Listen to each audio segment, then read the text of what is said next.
এখন বাজারে খুব সুন্দর পাবদা মাছ উঠছে, আর প্রায় রোজই রবিবার করে বাড়িতে চলে আসছে আমার পাবদা মাছ। একঘেয়েমি পাবদা মাছের ঝাল খেয়ে আর ভালো লাগছে না, তাই আজকে বানিয়ে ফেললাম আলু বড়ি দিয়ে পাবদা মাছের হালকা করে ঝোল। কি করে বানালাম? অত্যন্ত সহজ রেসিপি।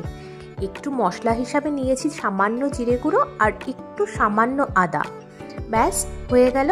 আর যেটা মাস্টার মশলা, যেটা আসল, সেটা হলো টমেটো, ধনেপাতা আর কাঁচা লঙ্কা বাটা। প্রথমে ঝোলটা দেখে ঘাবড়ে যেও না, কিন্তু প্রথমে ঝোলটা একটু ট্যালটালাই মনে হবে, কিন্তু যেই এই মাস্টার মশলা পড়ে যাবে ঝোলটা ঠিক ঠিক হয়ে যাবে। মাছ ভেজে নেওয়ার পরে কড়াইতে যে তেলটা থাকবে তার মধ্যে কালো জিরে কাঁচা লঙ্কা ফোড়ন দিয়ে আলু বড়িটা দিয়ে দেবে, আর দিয়ে দেবে সামান্য জিরে গুঁড়ো আর আদা বাটা।